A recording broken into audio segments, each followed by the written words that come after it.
Olá, bom dia. Meu nome é Douglas Diniz, sou repórter Sem Fronteiras. Está no ar o podcast Debate Info Revolução, do seu portal de notícias no Brasil e no mundo 24 horas.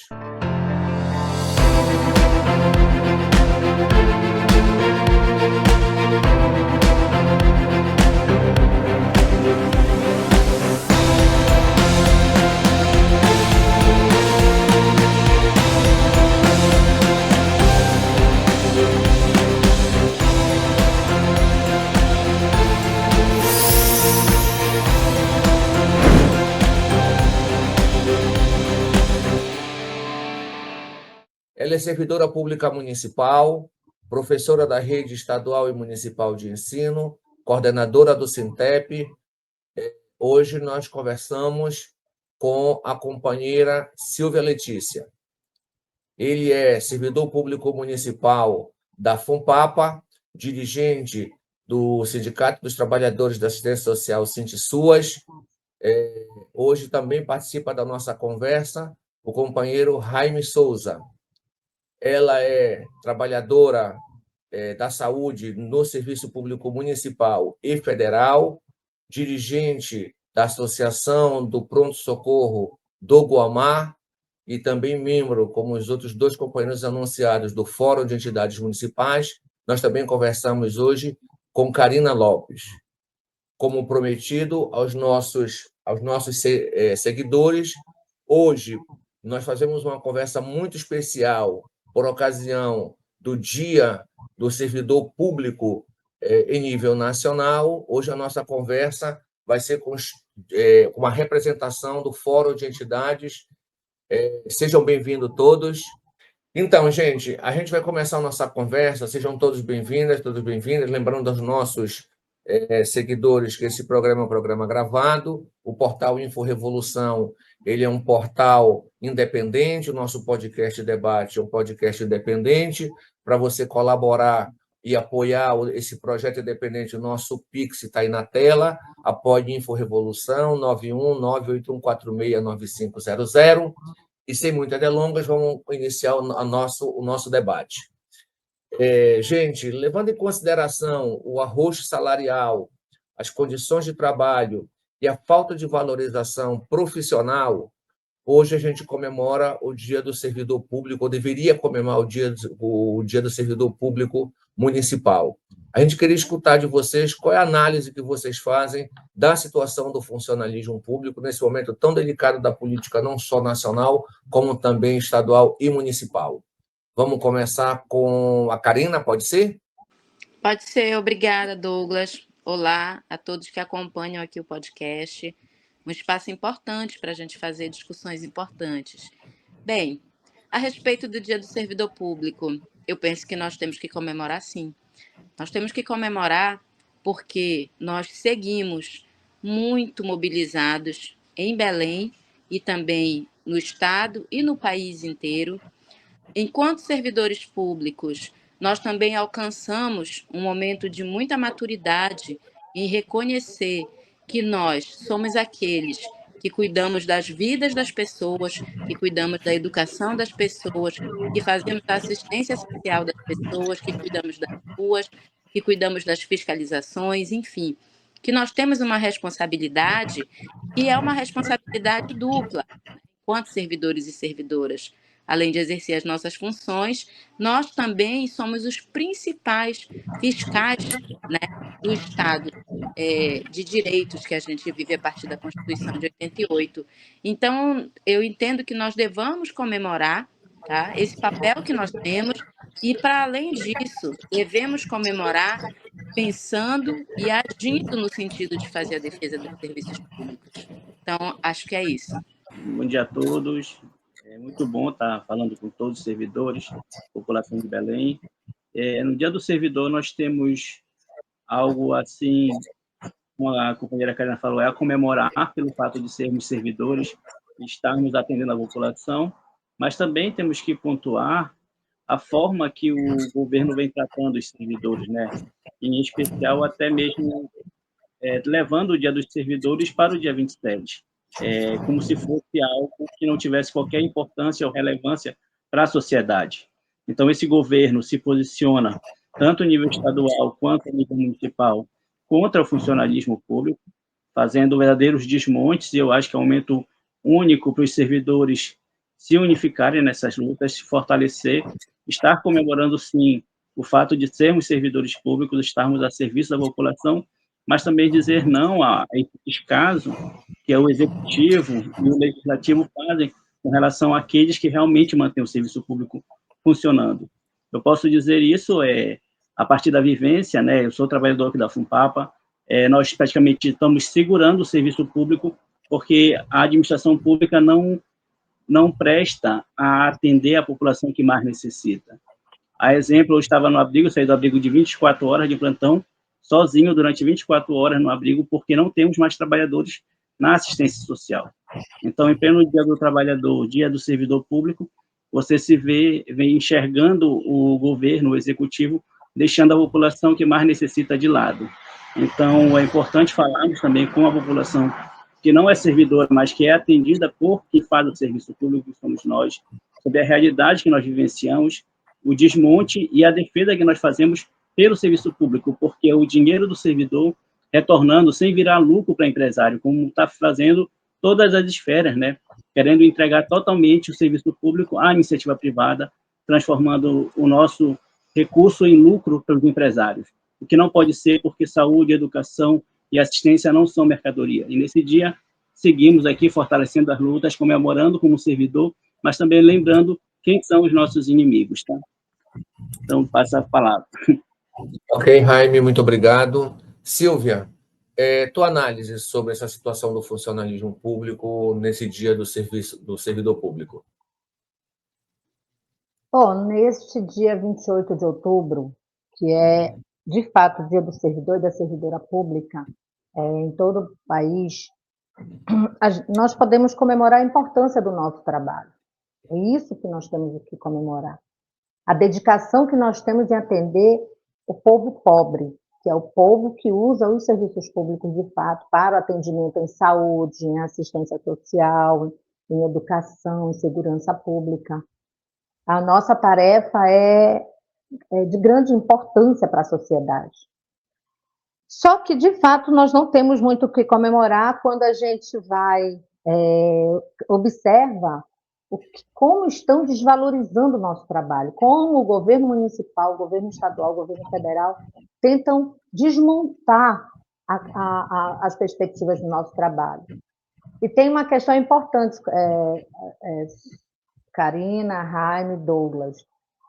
Em 1939, ainda no governo Vargas, foi instituído o decreto 1713, no dia 28 de outubro, que instituiu o Dia do Servidor Público, porque foi um marco na organização do Estatuto, né, dos funcionários públicos da União e dos territórios. Então, desde essa data, nós temos esse dia representando a importância do nosso trabalho e agora sendo desvalorizado aí pelos demais governos, pelos governos de plantão. Obrigado, gente. Karina, nós temos, a gente conversou durante a semana e durante os podcasts que nós fizemos com vocês, né, nós fizemos aqui pelo Debate de Revolução uma entrevista com a Silvia, uma entrevista com o Jaime, uma entrevista com você, para tratar de questões específicas do funcionalismo público. E vocês sabem que ao fim de cada capítulo, de cada programa que a gente faz, há uma chuva de perguntas, vamos dizer assim, no sentido figurado, né, de questionamentos que as pessoas queriam que vocês respondessem. E na área da saúde, o que mais chegou para a gente foi relatos da falta de insumos básicos, né, como materiais, medicamentos, nas unidades de saúde de Belém, né, que são recorrentes, nos postos de saúde, nos prontos-socorros, com um déficit de pessoal enorme e, acho que a Karina caiu, e precárias condições de trabalho. Então, gente, como pequena falha técnica, voltamos novamente. Como eu estava perguntando para a Karina, há relatos, né, de perguntas que foram enviadas para a gente, relatando inúmeros problemas de superlotação, da falta de insumos básicos nas unidades de saúde, não só nas UPAs, como nas UMS, no pronto-socorro da 14, no pronto-socorro do Guamá, né?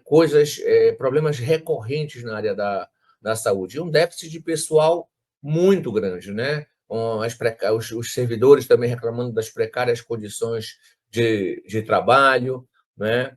E nós sabemos que é um fato que as entidades que representam o funcionalismo público federal, no caso, ou a Associação no PSM do Guamá, vem denunciando de forma sistemática toda essa situação. Então, a pergunta de forma bem objetiva é essa: como é que vocês estão vendo, como é que vocês estão tratando essa situação, não só internamente na categoria, mas junto aos usuários e à população em geral? Olha, os relatos de superlotação, insuficiência de pessoal, equipamentos ou defasados ou quebrados, falta de insumos, tudo isso é uma realidade que a saúde vive já de longa data, vem se intensificando, infelizmente, né? E também um aspecto que a gente precisa olhar é justamente o compromisso de quem faz a gestão pública, né? Governos entram e governos saem, e o compromisso ele segue sendo insuficiente. Por quê? Se a gente olha para a saúde, desde a reforma, né? Nós temos que, como eu disse lá na live, inclusive na outra, nós temos que olhar os princípios do SUS. Como é que se faz SUS? Com universalidade, com equidade e com integralização, né? Ou integralidade. Se você não cuida, primeiro, da saúde primária, da saúde básica, você vai ter problemas lá na média, né? E, assim, por sua vez, também vai ter problemas lá na saúde de urgência e emergência. Belém faz uma política que é praticamente uma política de apagar o fogo depois que o incêndio está com as chamas altas, né? E aí, o que isso significa? Por analogia, eu diria que quase todos os problemas desembocam nas urgências e emergências de Belém. Nós temos aí o nosso Sistema Único de Saúde, né? E ele tem um tripé: universalização, equidade e integralidade na saúde. Pronto. Belém, assim como muitos municípios no país, mas principalmente aqui como no estado, apaga o incêndio depois que as chamas estão altas, ou tenta apagar, né? Isso significa que nós não temos gestões preocupadas nem com a saúde primária, nem com a saúde média e nem com a saúde de alta complexidade. Trabalhamos em pronto-socorro, então o que acontece? É lá que a gente acaba recebendo os grandes problemas. As pessoas chegam muito adoecidas. Um exemplo muito prático e que praticamente toda a população conhece a realidade. Pessoas que têm doenças pré-existentes, como diabetes, a pressão alta, mas especialmente o diabetes. O diabetes, se você faz a promoção em saúde, se você faz a saúde primária e se você cuida também lá na média, quando o paciente chega com algum problema de urgência e emergência, é possível que esse paciente não evolua, por exemplo, para a necessidade de um leito de UTI. Mas em Belém a realidade é diferente. A gente recebe pacientes com pés diabéticos, pacientes com a saúde muito comprometida por conta dessa doença de base, e aí é difícil, né, você salvar a vida daquele paciente com qualidade. Isso não é porque Belém não tem dinheiro. Belém tem sim, é uma cidade que arrecada, é uma cidade que, por exemplo, em 2025, recebeu um aporte para urgência e emergência, dados do próprio Ministério Público Federal, em relatório, a partir da investigação da situação da urgência e emergência em Belém, de mais de 292 milhões só até o início do mês de junho ou julho. Pronto. Mas, assim, não existe um interesse político em fazer, tá? Belém também recebeu um aumento na cota de ICMS. Parte desses valores são destinados à saúde, tá? É porque quando a gente fala de saúde, a área é tão grande, né? A gente precisa fazer essas marcações. E aí, do meu ponto de vista, na urgência e emergência é onde melhor eu posso falar. Mas a gente não vê efetiva mudança, não vê investimento. Ah, olha, agora nós estamos com o nosso almoxarifado, a nossa farmácia, pronto, nós estamos abastecidos. Nós não estamos. Para vocês terem uma ideia, agora no início de outubro, foi que voltou a funcionar a tomografia do pronto-socorro onde eu trabalho. E ela parou dia 18 de fevereiro de 2025, ou seja, quase 10 meses de um equipamento parado. E como é que a prefeitura consegue pagar, né, para a iniciativa privada para fazer os atendimentos, de fazer os exames de tomografia e não consegue arrumar o aparelho nosso lá, né? Que o custo é muito mais baixo. Todo mundo sabe disso. Quando você contratualiza com um serviço privado, vai pagar mais caro do que você fazer a manutenção, porque lá no hospital você tem o profissional, você tem a sala e a demanda é muito alta. Obviamente que só o pronto-socorro da 14, que é o nosso apoio, nós somos o apoio deles também, né? Não daria conta. Por quê? Porque o Guamá atende em exames, atende em especialidade, traumatologia, por exemplo. Para fazer os exames especializados, nós recebemos toda a demanda das UPAs, que, olha, é importante a gente ver, já são privatizadas, não dão conta do serviço, não tem traumatologista, não tem pediatra, não tem exames, enfim. Mas a gente tem que dar conta, nos 2 hospitais municipais, de toda a demanda das UPAs e tem que dar conta também da demanda de vários municípios. Essa noite mesmo eu atendi de Santa Bárbara e também de Abaetetuba, só para vocês terem uma ideia.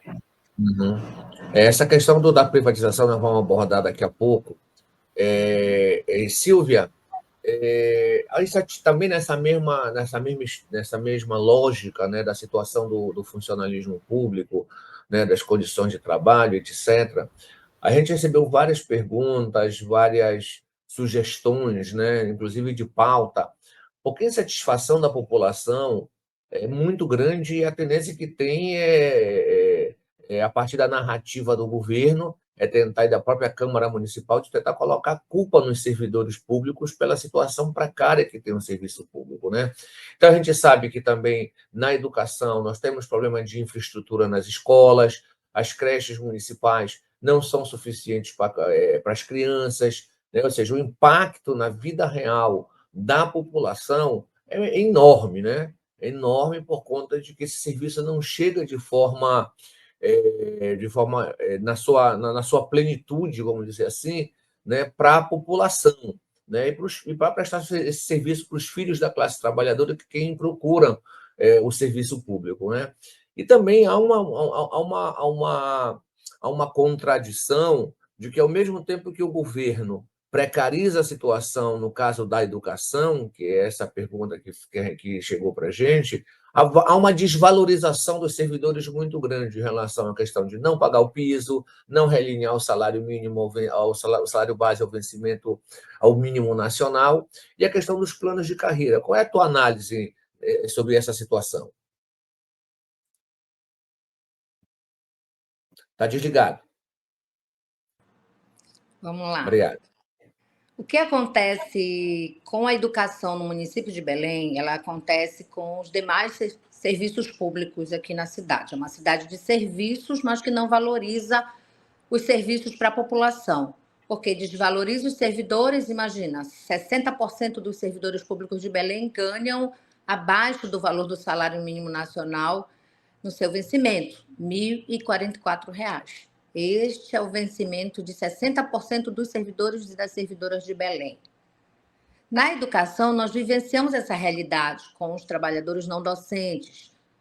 O magistério ele tem uma política salarial que é determinada a partir da lei nacional, que é a lei do piso salarial nacional, que a prefeitura não cumpre, porque não paga o piso em Belém. Nós temos uma desvalorização salarial, portanto, uma desvalorização na carreira, porque agora o atual prefeito, desde janeiro de 2025, está promovendo o desmonte ou a tentativa de desmonte da nossa carreira, porque não respeita o direito à licença, não respeita o salário, porque diminui salários, não respeita as condições de trabalho dos servidores do magistério e dos demais servidores. Isso tem adoecido nossa categoria, isso tem aumentado o nível de intensificação do trabalho, porque o governo promove o mais trabalho com a plataformização da educação. Então, existe uma política de desvalorização. No âmbito da estrutura, nós temos ainda mais de 70% das crianças em Belém, de 0 a 5 anos, fora das unidades de educação infantil. Isso afeta diretamente a população pobre, as mulheres que precisam trabalhar, as famílias que precisam trabalhar, porque é muito alto o número de mulheres que são mães solo em Belém e não têm a oportunidade de colocar o seu filho numa unidade de educação infantil, porque não tem vaga para elas. Não se teve uma política de ampliação da rede há muito tempo. Então, as condições de trabalho são muito difíceis. Nós estamos com muitas crianças com deficiência em sala de aula, sem acompanhamento especializado, sem atendimento adequado para lidar com os transtornos e incluir essas crianças no ambiente escolar. Portanto, a política da Prefeitura de Belém, do atual prefeito Igor Normanda, de exclusão das crianças do espaço escolar. Então, são realidades que têm aumentado muito a desvalorização do atendimento em educação em Belém, entre vários aspectos que nós podemos já discutir ao longo dessa live, mas nós estamos num processo de muita preocupação com os rumos dos serviços públicos em Belém. Ok, Jaime, também chegou para a gente, né? Primeiro eu quero contextualizar, porque é evidente, isso salta aos olhos, né, que nós vivemos numa cidade de enormes desigualdades sociais, enormes, brutais desigualdades sociais, e, consequentemente, um processo de vulnerabilidade, né, das pessoas muito grande. O impacto da remuneração, da baixa remuneração das famílias, tem uma cadeia, ou seja, ela segue toda uma lógica, né, que vai excluindo cada vez mais as pessoas, ou seja, isso gerando, né, uma situação onde o serviço público ele tem que funcionar sim ou sim, né? Eu falo basicamente dos serviços que são prestados, por exemplo, pelos CRAs e pelos CREs. E o problema, né, e a importância da assistência social, né, na vida dessas pessoas, né? Eu falei quando conversei com você, no outro podcast nosso, no outro programa nosso, de que a nossa reportagem, eu mesmo pessoalmente saí a visitar vários aparelhos, né, vários CRAs, vários CREs, e é impressionante o número de mulheres, né? Isso tem a ver com o que a Silvia falou, um número de mães solos enorme nessa cidade, né? E a gente passa 5 horas, 6 horas da manhã, as filas são enormes, e as pessoas ficam do lado de fora. Amanhece um dia no sol quente, não tem café, não tem acolhimento, né? E a sensação que dá para a gente que está do lado de fora, que passa na porta de um CRAS, na porta de um CRES, é de que o aparelho não está funcionando. E a gente sabe que não é isso. O que vocês têm analisado? Por que nós chegamos a essa situação, né, de penalização das famílias que necessitam desse serviço público e o que os servidores públicos têm de condições de trabalho para prestar esse serviço à população e o que o sindicato vem fazendo para tentar reverter essa situação junto à Prefeitura de Belém? É importante essa temática, né, porque a gente vem observando dentro da assistência social que se trata de uma política de governo, o empobrecimento e a retirada do item de sobrevivência da população, né, a própria subsistência da população para torná-las refém de boa parte dos políticos. Acho que é muito claro o que vem sendo feito com toda a população, o desmonte da política de assistência social e, em contrapartida, um assistencialismo político que tem sido utilizado. Posso citar o exemplo, o governo, assim que assumiu aqui em Belém, na Funpapa, a primeira medida foi encerrar os contratos dos trabalhadores que tinham na fundação, fechar as cozinhas, entregar, a partir desse momento, a alimentação em marmitas para quem estava em abrigo, e a demais população que tinha acesso a um programa de benefício eventual, chamado apoio alimentar, né, que são as famosas cestas básicas, encerrou o contrato e essas famílias, a partir de janeiro, deixaram de receber esse apoio alimentar. E, aliado a isso, encerraram o programa Bora Belém também, que atendia 18 mil famílias, então, em torno de 50 mil pessoas eram atingidas com esse programa, que deixavam de estar numa situação de miserabilidade e retomam, a partir desse governo, nessa condição, porque nós vemos também a redução do número de pessoas que fazem um cadastro, como falei, o encerramento dos contratos sem renovação, e os que tinham contrato, que são as pessoas que fazem visita com relação a pessoa deficiente, pessoa idosa, a própria equipe de abordagem social, que nós praticamente perdemos toda a equipe de abordagem social. Então, tudo isso leva a população ao mapa da fome, à pobreza, à miséria, e o governo trabalha com essas políticas assistencialistas, que faz o mutirão, que distribui cesta básica, que tira o documento, e que na prática não garante e não assegura nenhum direito à população. Eles fazem aquilo com um mero mote político de ter uma visibilidade, nem que seja imediata, e tornar a população refém, através da fome e da miséria, de um voto de cabresto. Então, nós enxergamos dessa forma, por isso nós brigamos indistintamente pelo concurso público, pela melhoria das condições de trabalho, pela melhoria da estrutura de todo o serviço, para que a população não seja refém e tenha os seus direitos garantidos. Nós não podemos achar normal a população não ter um mínimo, chegar numa unidade, passar a noite numa fila, isso não pode ser naturalizado nem normalizado. E ao chegar ao atendimento, não ter a garantia de ser atendido. Então, é uma série de violações de direito que seguem numa política proposital de governo de tornar a população cada vez mais refém desses políticos e não garantir o que é direito de todos. Então, essa leitura que nós temos a partir dessa realidade que se implementa nesse governo aqui municipal do Igor Normando. Ok, gente, nós chegamos vamos fazer uma pequena pausa nesse primeiro bloco. Eu converso hoje com a Karina Lopes, da Associação do Pronto-Socorro do Guamá, com a professora Silvia Letícia, do Sintep Belém, com Jaime Souza, do SINTSUAS. O debate Info-Revolução vai fazer uma pausa, mas antes disso, lembrando para você que o nosso projeto é um projeto independente, ligado ao portal Info-Revolução. Ele funciona e necessita do apoio dos lutadores sociais, dos sindicatos, das associações, né? O apoiamento é individual. Nosso Pix está aí na tela, 919-8146-9500. Daqui a pouco a gente volta.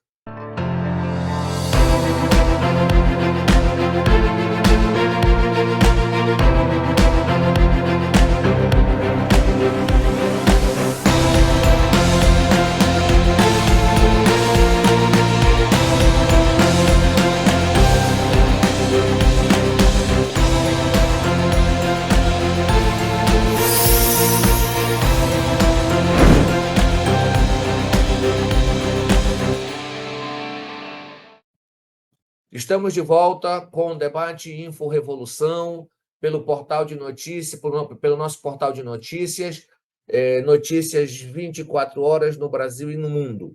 Bem, hoje nós estamos falando sobre o Serviço Público Municipal, fazendo uma conversa sobre o Serviço Público Municipal, evidente em decorrência da comemoração do Dia do Servidor Público. Eu converso hoje com Karina Lopes, da Associação do Pronto-Socorro do Guamá, com Jaime Souza, do SINTSUAS, e com a professora Silvia Letícia, do Sintep. No bloco anterior, eles puderam discorrer sobre a situação do funcionalismo público, as condições de trabalho, as dificuldades que vem encontrando, né? E nesse segundo bloco, nós vamos tratar de uma questão muito específica que tem a ver a relação do serviço público com a COP30. Então, eu queria começar pela professora Silvia Letícia, perguntando para ela o seguinte: o governo municipal e o governo estadual fez uma alteração brutal para adequar o calendário escolar a realização desses mega eventos. Não estou falando não só a COP30, como também a Cúpula dos Povos, né?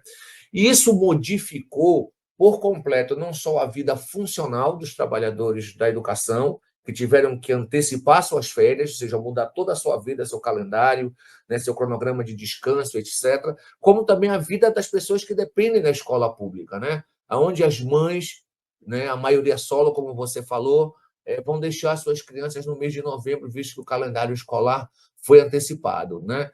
Então, queria saber a tua análise sobre essa situação do calendário escolar e as consequências, né, os desdobramentos que tem não só sobre a vida dos trabalhadores em educação como um todo, mas também sobre a vida da população que depende desse serviço público tão importante. Bom, o evento da COP30 tem impactado sobremaneira a nossa cidade.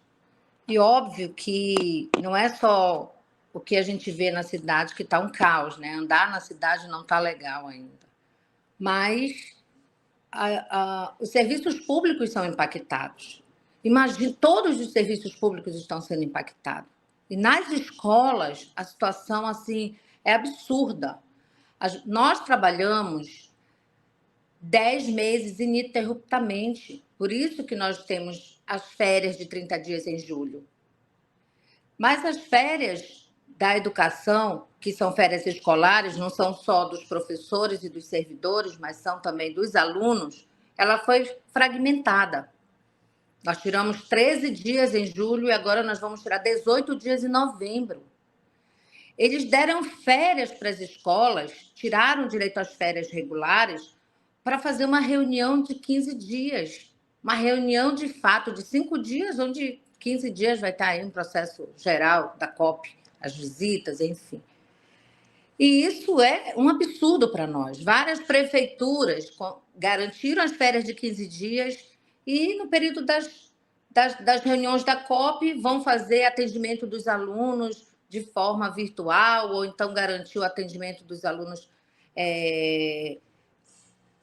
nas escolas mesmo, mas em horários especiais, enfim. Mas aqui em Belém se suspendeu tudo. Onde as famílias vão poder deixar suas crianças pequenas, suas crianças que dependem das unidades de educação infantil durante o mês de novembro. Isso o governo não pensou. O governo não pensou que a fragmentação das férias adoece ainda mais a categoria, porque nós estamos envolvidos com o nosso trabalho 24 horas. Perdão, a não ser quando a gente dorme durante 5 horas de tempo, 6 horas no máximo. Mas o tempo todo é envolvido com o nosso trabalho. E nós vamos estar envolvidos com o nosso trabalho, sim, porque os alunos, inclusive a SEMEC, está organizando o calendário especial para esse aluno em casa poder continuar estudando, porque ele vai fazer prova de fluência em leitura entre 24 e 29 de novembro, quando nós retornarmos. Nós vamos retornar dia 24. Há um prejuízo pedagógico na vida dos nossos alunos e na nossa vida, porque não tem condições de tirar férias fragmentadas. Não podemos, não se deve fazer isso. Em nenhum espaço dos serviços públicos. A gente já sacrifica as nossas férias por muitas coisas. Então, nós repudiamos essa metodologia e achamos que vai adoecer ainda mais o conjunto do funcionalismo público, inclusive os nossos alunos. Professora, você fala que volta dia 24 de novembro. Encerra quando esse calendário? Na verdade, nós vivenciamos 13 dias em julho e agora nós vamos ter férias em novembro, que começa no dia 5 de novembro e termina no dia 24. Esse período vai ser de férias, que eles consideram férias escolares. É o tempo da COP, é o tempo de pensar a COP, com a justificativa de que as escolas vão receber, vão ser abrigos, vão atender. E são pouquíssimas. Vão virar alojamentos, escolas. né? Exatamente, são pouquíssimas escolas que vão funcionar como alojamento. Inclusive, essas escolas que vão funcionar com alojamento vão ter férias de 30 dias. Elas não vão voltar como nós no dia 24. E o calendário, como é que fica? Não, eles não estão preocupados com o calendário. Eles não estão preocupados com os 200 dias letivos. Quando os servidores, quando os trabalhadores da educação fazem greve, a preocupação é o calendário. Porque Exatamente. tudo é o calendário. Agora vem a COP, suspende tudo, muda tudo, o calendário que vai para o espaço.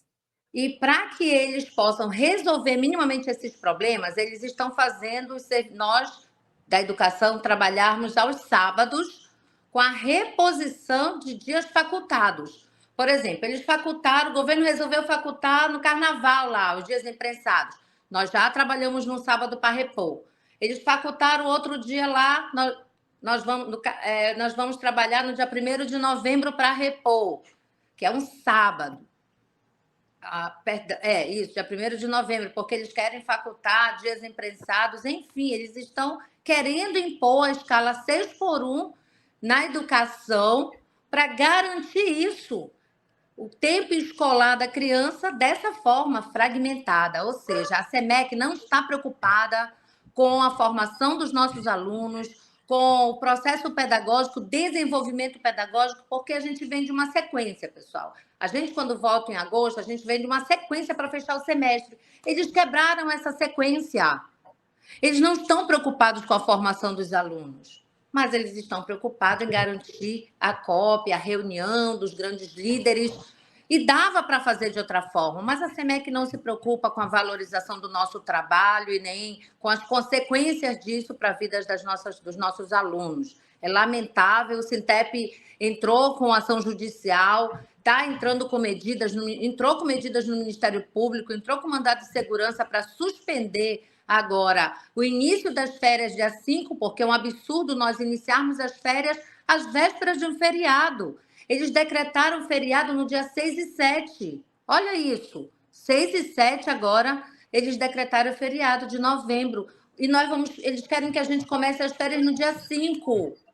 Nós entramos com mandado de segurança para iniciar as férias no dia 10, porque também compromete o nosso direito, que é instituído por lei. Tu não podes começar a iniciar férias 2 dias antes de feriados, de finais de semana. E a SEMEC faz isso para desmontar nossos direitos e penalizar ainda mais a nossa categoria. Eu imagino o desdobramento que isso está tendo na área da assistência social, né? Inclusive, o portal vem acompanhando.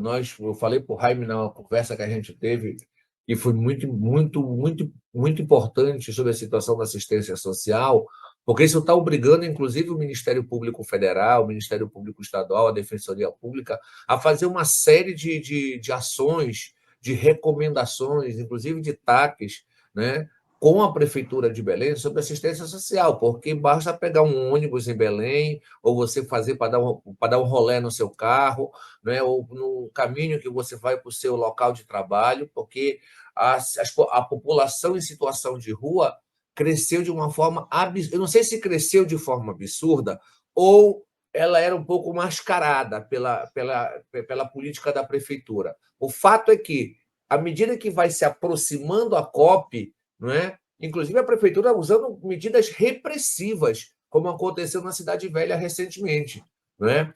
Então, Jaime, como é que está essa situação? Porque nós estamos aqui há menos de um mês da COP 30, não é? A gente vai ali na Praça Dom Pedro II, Dom Pedro II, né? A gente vê ali o caos que está instalado em frente à Prefeitura de Belém, próximo à Assembleia Legislativa, próximo ao Ministério Público, no maior cartão postal da cidade, que é o Ver-o-Peso, não é? E virou uma verdadeira Cracolândia.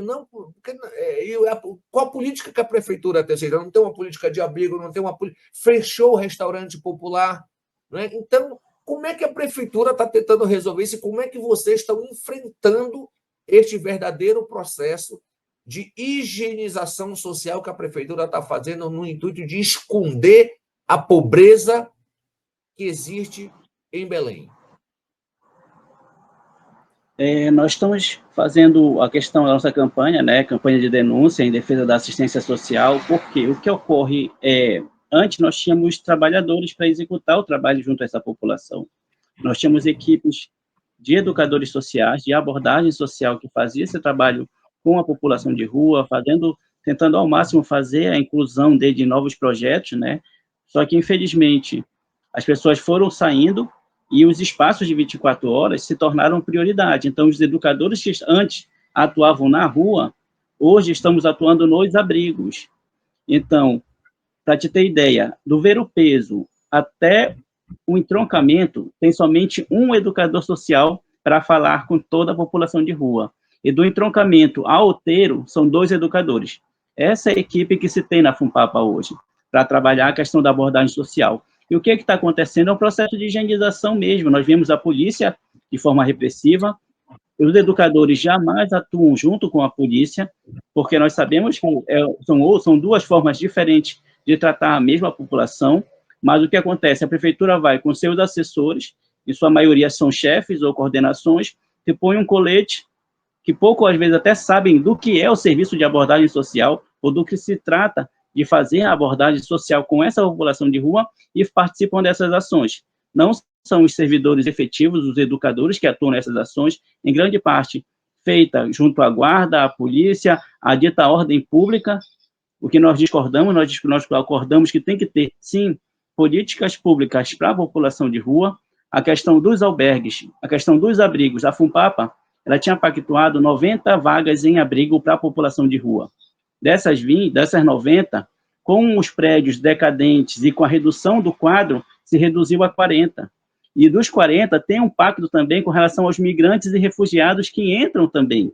Então, grande parte dos abrigos da prefeitura estão ocupados por migrantes e por refugiados, que tem um repasse organizado internacionalmente, né? Então, a prioridade se dá aos migrantes e refugiados, e a população de rua está cada vez mais à margem, sem ter o acompanhamento técnico, porque se desmonta a equipe no próprio Centro Pop de São Brás. Os educadores, que éramos quase 10 educadores, então agora se resume a 2 pessoas, uma em processo de aposentadoria para atuar dentro dos espaços, e os abrigos são uma pessoa, no máximo 2 por plantão.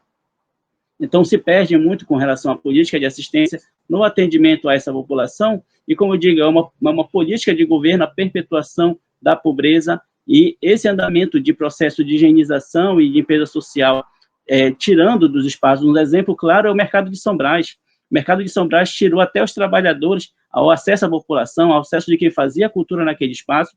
Então, até esse tipo de violação é feito com a população, se meter um gradil lá, e todas as estruturas estão sendo feitas, vocês veem que metem gradis e metem formas de uma forma de engenharia hostil, privando a população, até mesmo o acesso a esse espaço, e uma política descarada do governo, tratando a população como se fosse a população de Belém uma população suja, mal educada, enquanto o órgão público não trabalha sequer na garantia do direito mínimo ou acesso mínimo a qualquer bem social. E o desmonte do serviço público está vindo a galope porque se trata de uma política de governo. Então, na assistência, é bem claro, nós vivenciamos isso e nós estamos brigando para que realmente tenha concurso, tenha melhores condições e consigamos efetivar realmente os direitos a essa população que tanto necessita. Eu imagino, gente, a situação no serviço público, na educação, nas escolas, o drama que relatou a gente o Jaime. Eu fico imaginando como é que está na saúde, né? A gente acompanhou 2 escutas públicas, uma sobre o ponto-socorro do Guamá, o ponto-socorro da 14, melhor dizendo, e outra sobre o processo de privatização na saúde pública, onde as denúncias feitas pelos trabalhadores e pelos usuários ao Ministério Público Federal é uma coisa estarrecedora, né? Então, Karina, como é que está essa situação? Porque a gente sabe que Belém vive um processo, você já denunciou isso várias vezes, entidades ligadas à saúde, né, que representam os trabalhadores de saúde, também os usuários, têm denunciado um processo de privatização, de desmonte para privatizar, uma verdadeira mercantilização, aí envolvendo grandes hospitais, grandes conglomerados, grandes empresas hospitalares, né, que estão pressionando a prefeitura como uma espécie de retribuição ao investimento feito às vésperas da campanha eleitoral, mais ou menos uma coisa assim, né? E até agora não foi anunciado pela Prefeitura de Belém, se foi, você me desculpe, você me corrija, o plano de contingência para a COP30, né? Que vão reunir chefes de Estado, né? Que vão reunir muita gente de culturas distintas, né? E também a cúpula dos povos, que vai reunir outro tanto de pessoa. Então, qual é a tua avaliação sobre esse processo de privatização da saúde para tentar atender, né, essa demanda da sociedade que falta saúde, falta educação precária, que tem déficit, que tem problema na assistência social e que, evidentemente, desemboca tudo isso na saúde pública? Qual é a tua análise? O que vocês têm debatido sobre isso? Bem, Bom, eu vou responder sobre a questão da privatização, mas acho muito importante me solidarizar com os companheiros aqui das duas áreas, porque eu convivo diariamente com as áreas que eles atuam e com as outras áreas também, e é importante que a gente contribua, né, para que a população ela possa ter uma visão mais geral do que acontece realmente em Belém, na nossa capital, no nosso estado, né? Enquanto uma política mesmo, uma decisão de gestão, uma decisão política de fazer esse processo que a gente vê, que é a de segregação, a política de higienização social, que nós, no Fórum das Entidades, a gente já vinha denunciando desde lá do ano de 2023. A gente começou a enxergar os primeiros sinais disso. Em 2024, ficou muito claro quando nós vimos ali o gradil, né, como bem o Jaime mencionou, do mercado de São Brás. E assim, o que se percebe é que esse processo de privatização ele tem a ver diretamente com esse processo de higienização social. Como? Colocou-se os alunos, houve férias para a educação, a nossa escola, a escola dos meus filhos, 42 dias, viu, Silvia? 42 dias. Imagina o prejuízo pedagógico. Por quê? E se incentivou, o governo do estado começou incentivando que as pessoas fossem para os interiores, fossem para a casa dos seus parentes, que saíssem de Belém para liberar espaço em Belém. Isso é uma questão, tá? E na assistência, eles vão fazendo isso, de retirando as pessoas da rua, como se elas fossem objeto, como se fosse o lixo, né, que a prefeitura diz que está dando conta, está fazendo a sua parte, limpando, né? E na saúde, da mesma forma. Na saúde, o que aconteceu? Eles querem fechar o pronto-socorro da 14, colocar o tapume lá, para dizer que aquele hospital está passando por uma reforma, e depois querem entregar para uma organização social gerir. O plano de contingência que tu perguntastes, ele não está sendo feito, se é que existe, porque eu também nem posso afirmar, tá? Com os aparelhos da prefeitura, com os serviços da prefeitura. O pronto-socorro do Guamá, pelo menos eu como servidora, e a nossa associação não recebeu nenhum comunicado sobre um plano de contingência. O que nós tivemos foi uma informação de um vídeo que o pessoal da qualidade do hospital colocou para atendimento a múltiplas pessoas acidentadas, né? Muitas pessoas acidentadas de uma vez, tá? Então, é um plano interno do hospital que tem, tá? Que foi divulgado dessa forma, como eu disse, em um vídeo, em grupo de WhatsApp. Mas como é que a gente vai falar que o Guamá, por exemplo, iria compor um plano de contingência se os corredores do Guamá permanecem abarrotados de pessoas internadas, né? O que se ouve falar é que a prefeitura contratualizou com um hospital privado aí, tá? Para atender quem vem para a COP. E aí, quem vem para a COP vai ter essa identificação, essa pulseirinha, sei lá o que eles vão fazer, né? Para dizer, olha, se precisar de atendimento, vai num hospital privado. E a população, como é que fica? A população de Belém segue tendo necessidade. E não só de Belém, como eu já disse, nós atendemos Belém e região metropolitana inteira, se estendendo até ali em Barcarena, Abaetetuba, tá? Tá mudo o seu microfone. Você quer perguntar alguma coisa aí? Sim. Não, você me chamou a atenção agora. Assim, então, você quer dizer que a Prefeitura de Belém, vocês, por exemplo, no Guamá, não receberam nenhuma orientação para conformar ou fazer parte de um plano de contingência? A gente sabe o drama que existe de superlotação nos prontos-socorros, porque são cidades de portas abertas, né? Ou seja, recebe gente das ilhas, recebe gente dos municípios vizinhos, das prefeituras, tudo isso. E que a prefeitura está orientando as delegações, ou vai orientar as delegações a não procurarem o serviço público e procurarem a iniciativa privada. Evidentemente, pagam com dinheiro público. Como é que vocês estão tratando essa situação? Isso foi o que nós já escutamos lá na escuta pública com o Ministério Público Federal. E o A Ministério prefeitura Público? ainda nem divulgou, ainda não divulgou, porque tudo sai via TikTok. A gente tem que passar dia e noite acompanhando o TikTok do prefeito. É assim que funciona, tá? Não, nós não recebemos um chamamento enquanto hospital de pronto-socorro da prefeitura para compor um plano de contingenciamento. Tu não acha que é uma contradição? No ano da COP, no mês do Sírio, a prefeitura seguia ameaçando fechar o pronto-socorro da 14? Então, o que deveria acontecer? A prefeitura deveria reunir toda a sua rede, e fazer um plano de contingência que envolvesse toda a sua rede. E aí nós falamos do pronto-socorro da 14 como maior carro-chefe, o pronto-socorro do Guamá, um hospital que a gente nunca fala, o Dom Zico, que é um hospital que está ali, né? Que a gente não sabe, a população sequer sabe que aquele é um hospital da prefeitura. Foi comprado, foi instalado, tem trabalhadores lá, mas nunca foi realmente tratado como um hospital da prefeitura, a não ser quando o pronto-socorro do Guamá fechou, que alguns trabalhadores foram para lá e ficaram sabendo que existia esse hospital que era da prefeitura. Então, gente, a situação da saúde é gravíssima.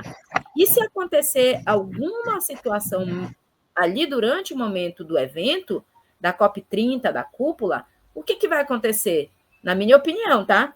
Minha visão aqui como trabalhadora, é que a prefeitura vai sair contratando vaga em tudo quanto é o hospital privado aí, no custo que for, quanto cobrar o hospital privado, a prefeitura vai lá e vai aportar dinheiro, porque inclusive fez empréstimo agora essa semana, autorizou lá na Câmara empréstimo de mais de 5 milhões. Para que esse dinheiro? A prefeitura recebeu muito dinheiro, não investiu na saúde, não buscou prevenir uma potencial situação, tá, de contingência aí no caso dos grandes eventos, não fez isso, a situação da saúde segue dramática. Pelo contrário, o que a gente tem visto na saúde é retirada de condições de trabalho, são assédios, a partir do momento que a prefeitura, inclusive, autorizou contratações, né, de cargos comissionados para muito além do percentual de antes, o que se percebe é um plano, não tem um problema de gestão, é um plano para pegar o dinheiro público e aportar para a iniciativa privada, deixando o que realmente é público com gestão pública completamente sem saída. É assim que a gente se vê hoje, nós nos vemos encurralados numa situação em que a gente não viveu nem no Covid nós vivemos isso. No Covid nós tivemos um plano de contingenciamento. Nosso hospital fechou para atender só Covid. E nós atendemos, inclusive, a iniciativa privada que fechou suas portas. E é o que a gente tem visto na saúde, viu? Está fechando porta para a população. Não tem atendimento para a população. E segue, mas a prefeitura segue insistindo em privatizar, porque esse é o plano dela. E tem recebido apoio da Câmara de Vereadores de Belém, tá? Ok, 28 de outubro, Dia do Servidor Público. A honra de ser servidores públicos e externar o drama que está passando o funcionalismo público e os serviços públicos em Belém. Gente, nós vamos mais um intervalo. Na volta, nós vamos para o nosso último bloco, já agradecendo a audiência, a participação, Inforevolução, debate, é o nosso podcast do portal de notícias 24 horas no Brasil e no mundo. Lembrando que o seu apoio é fundamental para que a gente possa seguir com o nosso projeto, né, um projeto independente. O nosso Pix está aí na tela, o nosso Pix é 919-8146-9500. Daqui a pouco a gente volta.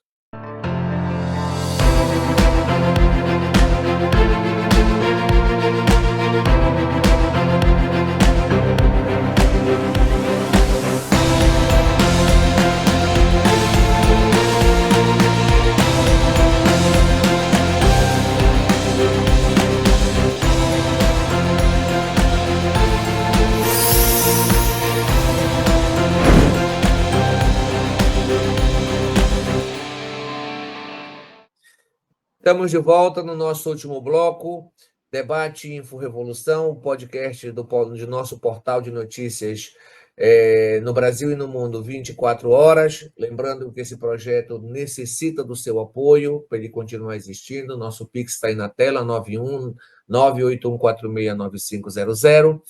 E neste último bloco nós vamos tratar de um tema que abarca o conjunto do funcionalismo público e a população em geral. que é a reforma administrativa que vem sendo promovida em todo o funcionalismo público pelo prefeito Igor Normando. Jaime, eu queria te escutar sobre isso. Olá, Douglas. Só lembrando, a que a gente tinha pontuado, né, o plano de contingenciamento com relação à COP, na assistência também, os trabalhadores ainda não tiveram nenhum acesso a qualquer plano de contingenciamento ou plano de ação durante a COP, né? É o que eles estão fazendo. Eu faço parte do Conselho de Assistência, Conselho Municipal de Assistência. Então, quando tem qualquer critério para aprovação, eles mandam em cima da hora, não dando possibilidade de análise concreta ou qualquer questionamento, e está tendo uma série de inscrições novas de instituições que talvez seja uma parte desse processo de entrega do bem público para essas instituições. Nós fomos surpresos, permitindo até empresas atuarem dentro do serviço público. Foi agora, a última autorização foi para a instalação de um albergue com capacidade de 50 pessoas diárias, e até empresas foram autorizadas a aderir esse edital. Então, Ou seja, a reforma... na educação, mudança do calendário escolar, não existe plano de contingenciamento para atender as pessoas que vêm para a COP30 para a Cúpula dos Povos, e isso se estende à questão da assistência social.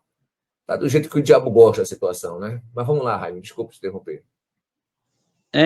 Então já está em curso, né, a entrega do bem público à iniciativa privada. Então é o sucateamento total, é o desmonte e a não recomposição sequer da estrutura mínima de trabalho para os trabalhadores. E o adoecimento é uma ferramenta que está sendo usada contra os servidores públicos.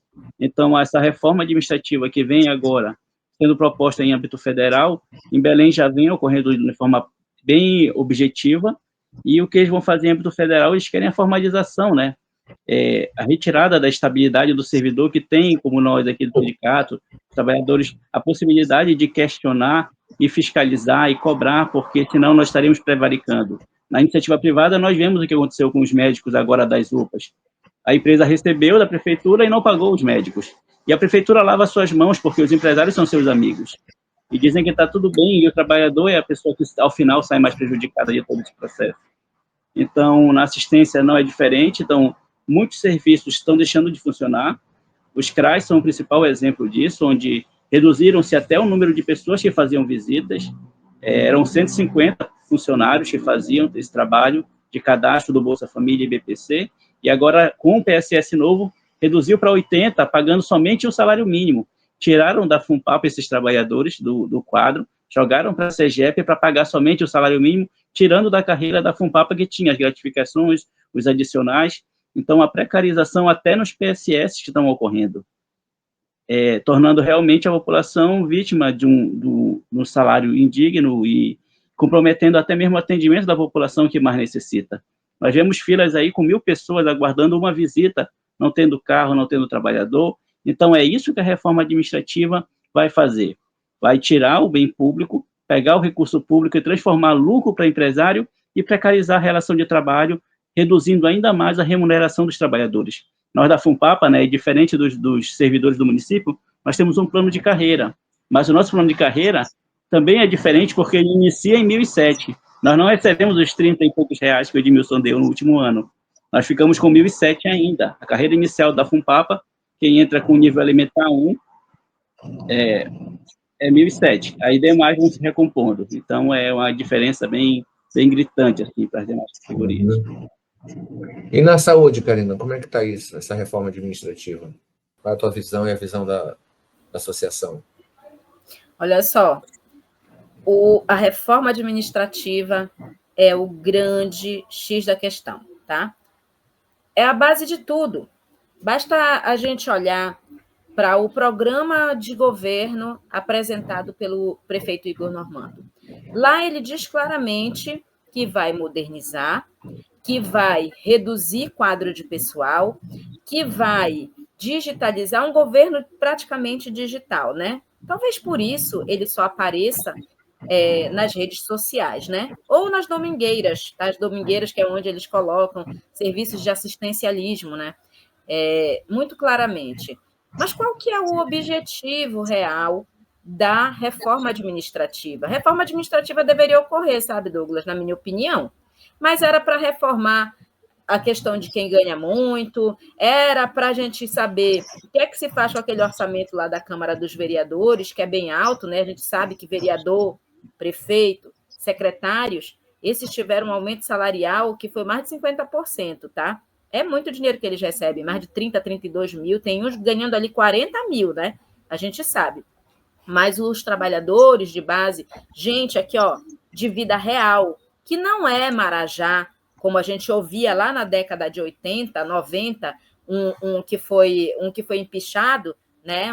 Um ex-presidente da República que foi empichado, que dizia que servidor público era tudo Marajá.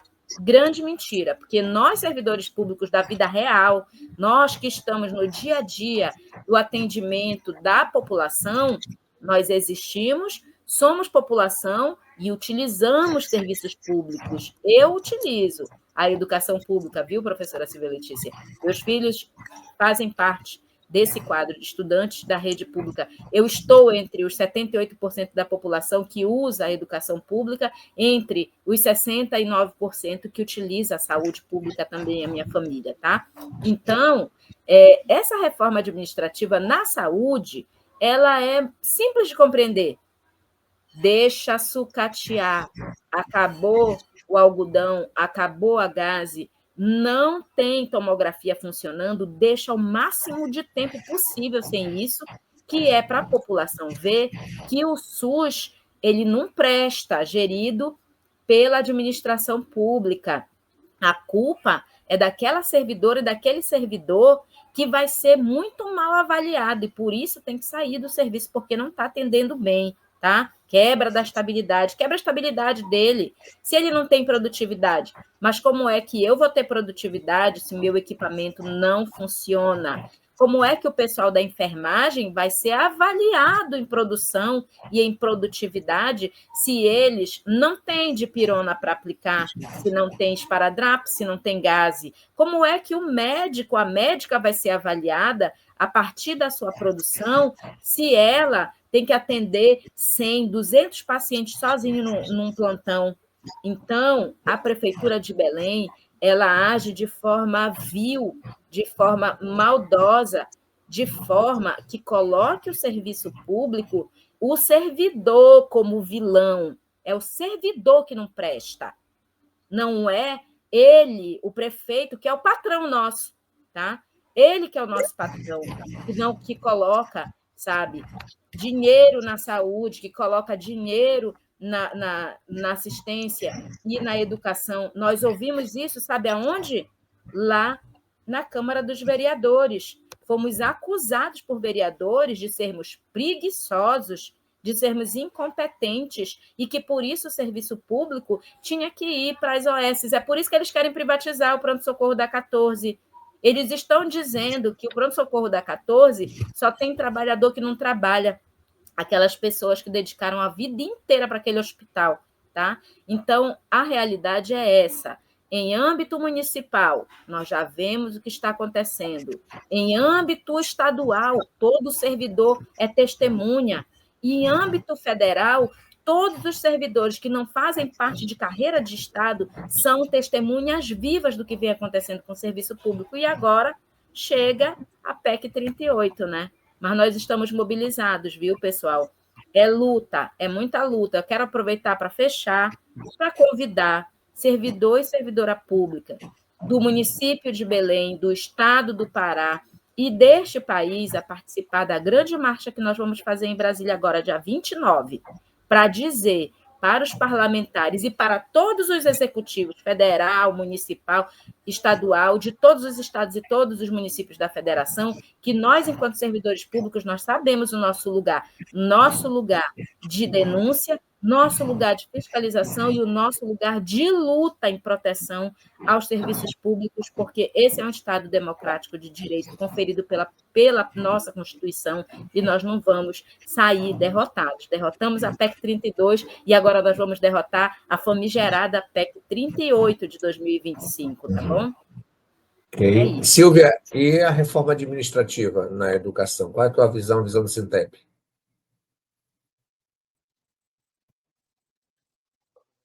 Só tirar aqui. Pronto, agora melhorou.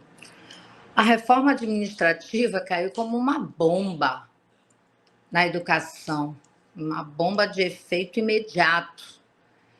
Desde janeiro, ele está aplicando uma reforma que é uma contra-reforma, ou seja, desmonta os direitos na educação.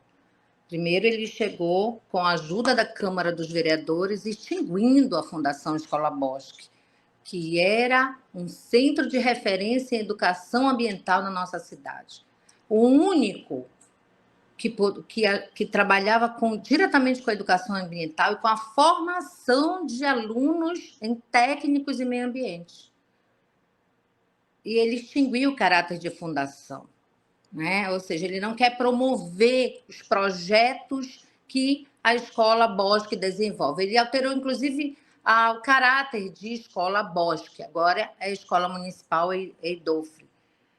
Distinguiu a Escola Bosque no ano da COP30 e no ano da Popular de Escolas. Exatamente. Porque não é, né? COP30 é uma falácia, não serve para melhorar a situação ambiental na nossa cidade, na Amazônia. É um negócio, como diz a Alessandra. Exatamente. É um balcão de negócio para verificar como vende as nossas riquezas, como melhor repassa as riquezas produzidas existentes aqui na Amazônia em todos os âmbitos, inclusive o seu território. Então, para nós, está sendo muito nociva, muito problemática a implementação de uma reforma administrativa que o prefeito está promovendo para retirar investimentos na educação e transferir esses investimentos para outros setores, como o setor privado, como nós do Sintep estamos denunciando desde o início dessa reforma, dessas medidas. Primeiro, a reforma administrativa extinguiu a Escola Bosque e outros espaços, outras fundações de cultura, enfim, de bibliotecas, fechou espaços importantes como o sistema de bibliotecas em Belém, fechou o sistema técnico de informatização, que é os laboratórios de informática nas escolas, e o atendimento técnico da inclusão em tecnologia da informação para os nossos estudantes, para os nossos alunos e para a nossa categoria. Extinguiu o Centro de Formação Paulo Freire, o Núcleo de Artes, né, que funcionava atendendo, inclusive, no Palacete Bolonha, o Núcleo de Arte, que ajudava, né, a construir espaços no desenvolvimento da arte. Extinguiu o projeto Palacete Bolonha, não, Palacete Pinho, não é isso? Ou é Bolonha? Exatamente. Pinho, né? O Pinho, o Palacete Pinho, onde funcionava o Núcleo de Artes. Obrigada. Fechou projetos de arte em música, em dança, em artes plásticas, que nós desenvolvíamos nas nossas escolas, que nós desenvolvemos sem o apoio agora da prefeitura, porque ele fechou esses projetos.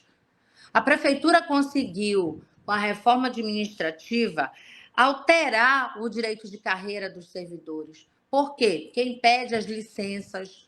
Por que impede as licenças? Porque tu perde salário quando tu tira tuas licenças agora, desde 2015, desde 2025.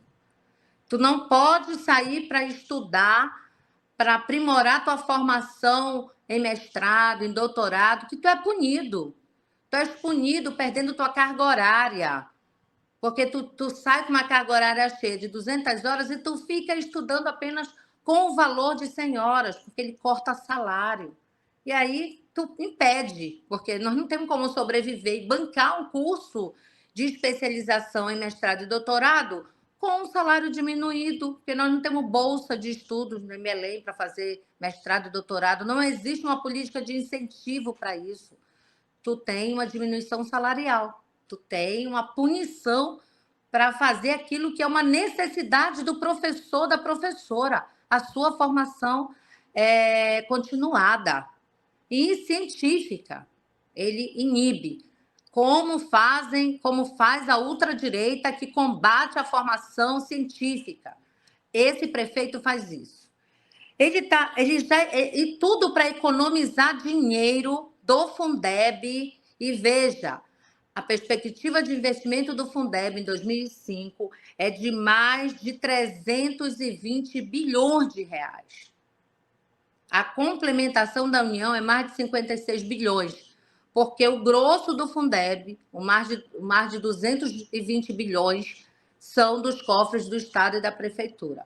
Mas a Prefeitura em Belém está economizando, está retirando e transferindo dinheiro do Fundeb, porque ele aprovou na Câmara, com a ajuda dos vereadores, que o prefeito vai ter 50% de remanejamento das verbas em Belém. Então, ele tira dinheiro do Fundeb para comprar investimentos em outros setores para abrir para o setor privado. Ele está repassando serviços educacionais para o setor privado. Então, é muito grave a reforma administrativa, porque já se aplica a PEC 38 em Belém. Não tem concurso público em perspectiva. O que tem é contratação precária de servidores via processos seletivos indicados pelos vereadores, muitos deles, porque não é igual a disputa. Ele aprovou, com a ajuda da Câmara Municipal de Belém, que aumentou o seu salário, que saiu de 18 mil para 25, 26 mil reais, que aumentou o salário do prefeito, que aumentou o salário dos secretários, que aumentou o salário dos vereadores, tudo no início dessa gestão. Eles aprovaram agora a bonificação para o professor que tiver numa disputa, né, numa boa disputa, se tiver os melhores desempenhos. Alterando a política salarial da prefeitura, que não paga o piso salarial, que não paga o salário mínimo para os servidores. Então, pessoal, é muito grave a implementação dessa reforma administrativa. O Sintep, junto com o Fórum de Entidades, tem lutado também, junto com as categorias da saúde, da assistência, contra essas medidas. E nós vamos seguir lutando, porque é uma necessidade que se impõe combater as medidas de sucateamento do serviço público do prefeito Igor Normando. Ok. Gente, inclusive, eu quero já deixar o convite para vocês, né, que nós vamos fazer um programa específico sobre a reforma administrativa. Porque eu acho que o que o Jaime colocou, professora Silvia, você, Karina, ainda não só o conjunto do funcionalismo, mas a população em geral não tem a verdadeira dimensão do que isso significa. Porque vocês foram falando, eu sei que o tempo é muito curto, infelizmente nós somos limitados pelo tempo aqui, né? Mas o que o Jaime coloca, o que você coloca, professora Silvia, ou seja, quando você vai tecer essa rede de maldades, vamos dizer assim, né, isso tem uma consequência direta, não só sobre a vida dos servidores, sobre a vida da população. Então, já deixo o convite para vocês, para que a gente faça um programa exclusivo sobre a reforma administrativa, né? Vejam quem mais do fórum vocês podem convidar, porque aqui nós temos a educação, saúde e assistência, né? Tem que ver se tem alguém do saneamento, alguém do IASB, né? Da assistência social, né? Para vir conversar aqui com a gente. Fica a critério de vocês, mas já fica o convite, a gente acerta durante a semana. Gente, nós chegamos ao final do nosso programa. Infelizmente, o nosso tempo é muito limitado, tudo que é bom dura pouco, como a gente costuma dizer, né? Mas ainda tem um tempinho de 3 minutos, 1 minuto para cada um de vocês falar, convocar, né? Dar o recado final para cada servidor, para cada servidora, para a população de Belém, sobre a ótica do que vocês trabalham, sobre a ótica do que a gente tratou, evidentemente, aqui no nosso programa. E é 1 minuto livre para que vocês possam dialogar e conversar de forma diretamente com cada um e com cada uma que assiste o nosso programa. Ok? Vamos começar pelo Jaime, pode ser? Olá, Douglas, encerrando aqui nossa participação, é importante esse espaço, né? Queria deixar o convite a todos que estão aqui presentes, nos assistindo, a população de Belém, que nós vamos estar no dia 30 fazendo o lançamento do nosso documentário. Como foi dito, o nosso documentário era para ter sido lançado numa sessão especial, mas infelizmente a Câmara está sendo omissa no seu papel fiscalizador, um papel dela que deveria ser de instituições a cobrar do Executivo, pelo contrário, ela está pactuando. A nosso documentário seria exibido numa sessão, infelizmente foram suspensas as sessões, mas conseguimos uma audiência pública, né, que vai ocorrer na Sudã, no dia 30, às 9 horas da manhã. Essa audiência vai discutir o SUAS, o Sistema de Assistência Social, vai discutir os 20 anos dessa política e, no início, vai ser a exibição do nosso documentário. E a partir da exibição, vamos estar entregando para quem solicitar, né, para todos os órgãos competentes, um dossiê contendo todas essas denúncias que nós estamos fazendo com relação à situação da assistência, bem como o documentário, vamos torná-los públicos à exibição, né, e também estaremos vinculando alguns outros órgãos, nós já estamos articulando para ter exibições também para a sociedade civil, para quem tiver interesse em conhecer como está a assistência, a partir dessa ótica da reforma administrativa, né, que desmontou literalmente toda uma política de amparo social e de garantia de direitos.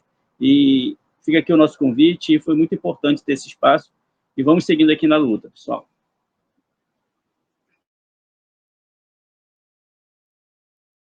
Obrigado, Jaime e Karina. Por favor, 1 minuto. Bem, primeiro quero parabenizar o InfoRevolução por assumir esse compromisso, né, com a população de fazer um jornalismo que realmente traga pautas que importam para a vida das pessoas, não de forma individual somente, mas também de forma coletiva. A gente sabe que a população de Belém, em termos de saúde, vive são muitas as dimensões, né? Famílias que precisam de atendimento para os seus especiais, a gente tem famílias que precisam de melhores atendimentos para os idosos, enfim. E aí é preciso dizer que também a comunicação tem esse papel fundamental. E o que a gente não vê nos veículos oficiais, digamos assim, está sendo feito muito bravamente pelo InfoRevolução e outros portais aí que a gente acompanha, tá? Também quero parabenizar a luta dos trabalhadores e trabalhadoras da educação, na pessoa da professora Silvia Letícia, esse sindicato que é o mais combativo, diga-se de passagem, de uma categoria tão grande, e, ao mesmo tempo, também parabenizar o Sindicato dos Trabalhadores e Trabalhadoras da Assistência Social, que tem demonstrado, enquanto categoria, que é o mais coeso e que tem feito o trabalho que os vereadores não vêm fazendo, né? De fiscalizar, de buscar informações concretas, e aí está saindo com esse documentário que com certeza deve estar fantástico, viu? Parabéns, companheiro Jaime. Por último, também convidar a população de Belém, né, que utiliza os nossos serviços públicos, que venha dialogar conosco, que assuma para si esse compromisso de defender o serviço público, principalmente o serviço público da saúde, falo da minha área, tá? Defender o pronto-socorro da 14, que se revertam as privatizações que foram feitas às UPAs, tá? Para concluir mesmo, quero exigir agora, tá? A minha exigência a esses vereadores e vereadoras que estão na Câmara dos Vereadores, que foram eleitos pela população, tá? Para fazer o seu papel, fiscalizar e não permitir que o Executivo haja da forma que está agindo da forma que bem entende, e exigir principalmente do Executivo que assuma o seu compromisso, que tenha o papel que tem que ter, porque foi eleito para isso, foi eleito pela população para gerir os serviços públicos de Belém e não para entregar a iniciativa privada, e não para ficar fazendo conluio com a iniciativa privada, como a gente tem visto ali, entregando tudo na assistência, tudo na saúde, na educação, na fiscalização. Aonde tem prefeitura hoje em dia, a gente pode dizer que está sendo entregue para a iniciativa privada. E um prefeito que fica fazendo comercial para Havaianas não pode, né, continuar dessa forma. Então, é papel da Câmara dos Vereadores e de toda a população fiscalizar o trabalho do prefeito e exigir que ele retorne e tome consciência e respeite a população e os servidores de Belém. É isso. Ok, Karina Lopes. E professora Silvia, 1 minuto. Quero agradecer Está o sendo convite. Generoso, hein? Está sendo generoso. Tá bem. Quero agradecer o convite do InfoRevolução. Muito obrigada. Esse portal de notícias tem sido porta-voz das nossas inquietudes, das nossas mobilizações. Muito obrigada. Contem com o nosso apoio para que vocês continuem no portal fazendo isso. Eu convido a nossa categoria a apoiar o portal e a ser esse contribuinte para fortalecer a imprensa alternativa nesse estado, cuja imprensa está vendida para os barbalhos. Eu quero aqui convidar a nossa categoria à Assembleia no dia 28. Nós vamos ter uma Assembleia que nós vamos discutir a nossa participação na COP, que vamos discutir os problemas que nós estamos vivenciando. E o prefeito tem que saber que o servidor público está vivenciando um desmonte, um ataque, e que nós não vamos permitir que isso se prolongue. Nós vamos lutar cada vez mais de forma unificada aqui, educação, assistência, saúde, saneamento, segurança pública, nós vamos lutar, como nós sempre fizemos em defesa dos nossos direitos e da população. Então, mostrar nossa indignação aqui com essas medidas e dizer que a luta vai seguir, que nós não vamos nos calar frente a esses ataques. Obrigada aí pelo espaço. Ok, chegamos ao final do nosso podcast Debate Info Revolução. A gente queria agradecer, primeiramente, a audiência, mas a participação do Jaime Souza, que é dirigente do Sindicato dos Trabalhadores e Trabalhadoras da Assistência Social, Sindsuas, a Karina Lopes, da Associação dos Servidores do Pronto-Socorro do Guamá, a professora Silvia Letícia, do Sindicato das Trabalhadoras e Trabalhadores de Educação do Estado do Pará, no caso, a coordenação de Belém, né, e a Sintep, que a companhia faz parte do Sintep estadual. Convidar você, novamente, para apoiar o nosso projeto, é o Portal InfoRevolução, é o podcast Debate do Portal InfoRevolução. O nosso Pix está aí na tela, 91-981-469500. O convite já está feito. Nosso próximo debate é sobre reforma administrativa. Os 3 que estão na tela voltam com a gente, vão convidar outros companheiros. Debate super importante. Queria agradecer. Até a próxima. Até a próxima. Obrigado, gente. Boa viagem, Karina. Boa viagem. Até. Obrigado, companheiro. Na luta Boa viagem.